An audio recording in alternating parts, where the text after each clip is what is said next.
All right, so welcome back. What I'm about to show you is the killer feature in 2.0. This is the reason we called it major version bump of the product, version 2. So it's the ability to have a central HighByte instance that a bunch of remote HighByte instances connect into and can be configured centrally from what we'll call the host node, right? And the idea is that in a factory or across sites, you might have multiple HighByte instances deployed, kind of doing these micro applications where they're translating OPC data to maybe AWS IoT or Azure into IoT Hub.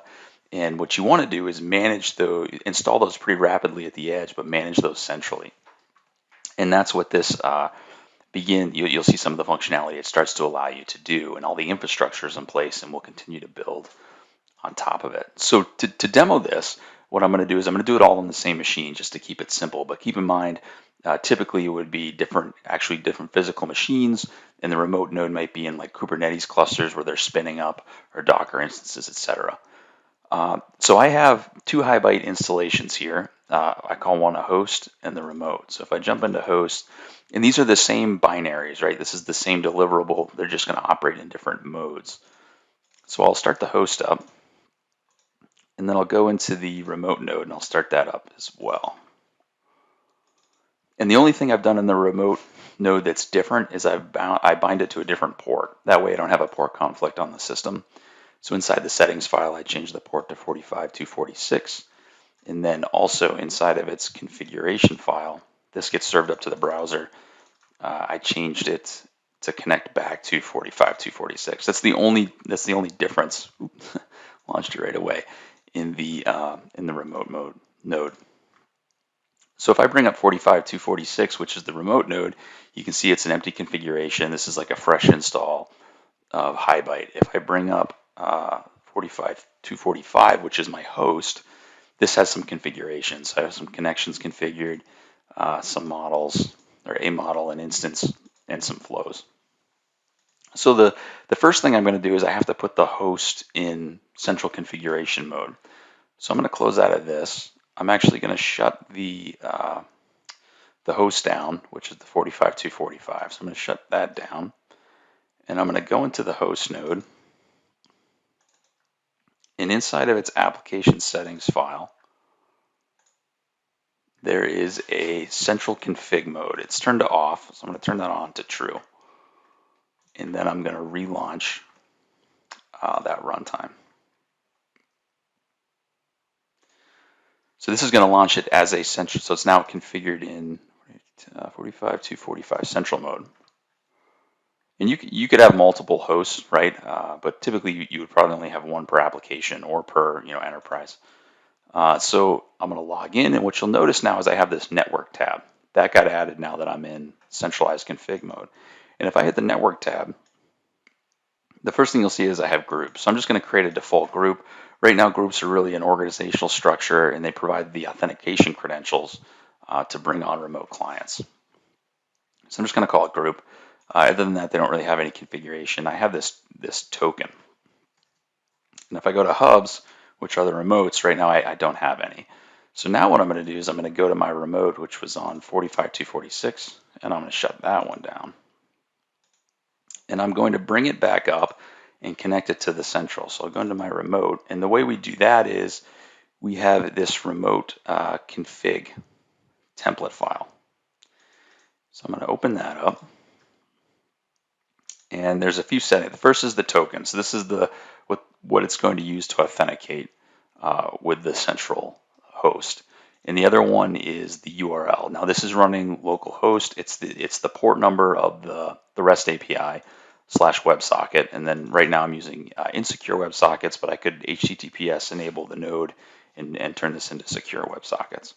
So I'm gonna save this with my token, and then I'm going to take the template off of this, if it so lets me. There we go. And I'm going to relaunch the remote node. And now what it's going to do, it finds that file, finds a token, it's going to try to connect out to the central node. And we'll see a message, starting configuration service, remote is configured, it's connected to central, and you can see it connected. So if I go back to 45.245, which is my host, and I go back to the network tab and groups, you'll see I have a remote node connected, and it's connected in with the default name of the machine. So if I go into hubs, I can change this and say Aron remote hub. And I have a client ID. So if this hub disconnects and comes back, it's connected in. So now that it's connected, I have central configuration. What can I do? Well, the first thing I can do is I can switch the mode, so I'm actually connected to the remote hub. And if I hit update, now what I'm doing, since this is Aron's remote hub, I'm on the remote hub. So it's no different than if I did 246. I'm seeing the same exact configuration as if I were locally connected to the hub. And this also means, I don't need to enable this local connection. I could actually shut down the ability to access the hub locally and only allow it to be connected through this kind of remote proxy that we're doing here. So I can easily switch in, and then anything I do in here, like I could create a model, Aron's model, attribute 1, save that. And again, if I went in locally and went to models, you can see that model was added as if I was locally connected to that hub. And also, just to step back, the way this is working is the remote hub is connected back to the host using WebSockets. So it's an outbound connection only. So you don't need any open ports on the remote hub. You just need to be able to make an outbound connection to the central host over that WebSocket port. All right, so I can do that. That's cool. I'm going to actually stay on here and delete that model. All right, now the other thing I want to do is I'm going to jump back to my host node. And now what I can do is I can actually say, I have that fresh installation. We fired up a Docker image with that remote config file, it connected back up, and it's connected. Now I want to push, say, my whole project down. So I go to the network tab and go to synchronization and say from my host, I'm going to select Aron's remote and I'm going to sync the entire project. And it comes back and says project sync is successful. And if I jump into Aron's remote, you'll see that now I have the same exact project as the host, right, verbatim. So I can easily replicate a project and send it back down. But let's say that's not what I wanted. So let's go, let's delete these.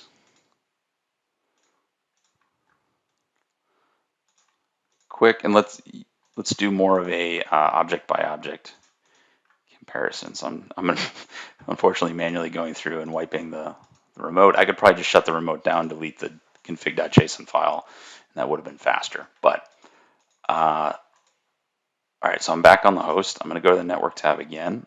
Instead of syncing the entire project, and this just doesn't just need to be the host in terms of the source, right? I could have multiple nodes connected, and I could say I want the entire project from this node to be pushed to this node over here. So kind of this triangle. But right now I'm just going host to target. I can say Aron's remote hub. I don't want the entire project, but I can sync connections and models independently. So I'm going to push down the my model and synchronize that. Right, and then the other thing I can do is comparison. So I could say I want to compare everything across the hubs, and you can see, I'm missing my MQTT copy, and OPC, and then my instances. I'm also missing the flow. Or I could turn that off, and I could say, well, I know I just pushed down my model, so let's check that, and that checks out. There's no differences found until, right? Let's go into my model and add attribute 3 on the remote. Now I'll go back to my host, run the same comparison, and we'll see, hey, we found a difference. And that difference is attribute 3 is missing on the local, and it is on the target. Right, so this is an ability to see, hey, what's changed on the target machine? And then from there, I can go do synchronization with connections, inputs in the entire project to get it back up to sync.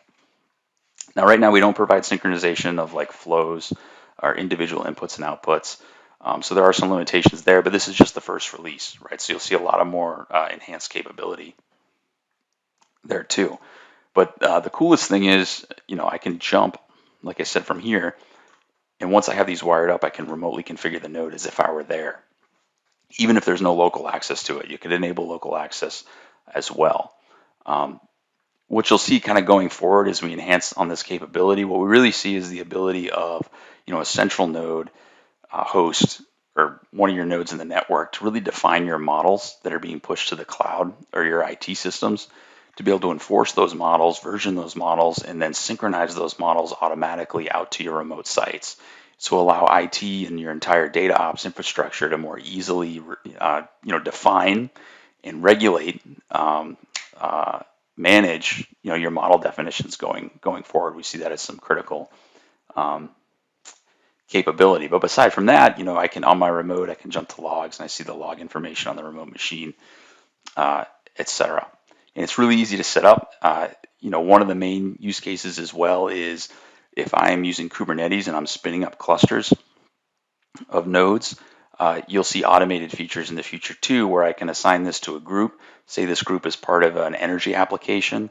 As soon as a node becomes available or pops up, we're able to push that configuration down to that node, and then also substitute in like site information that you might publish up through your MQTT topics. So they're the same configuration with some metadata that's a little different. So lots of new cool stuff, but we're excited to get it out and for our customers to start to use it at scale, and then to enhance it along with our customers to help meet their needs about regulating and managing these model definitions, connections to the cloud, etc. So download it, try it out, give us some feedback, and stay tuned.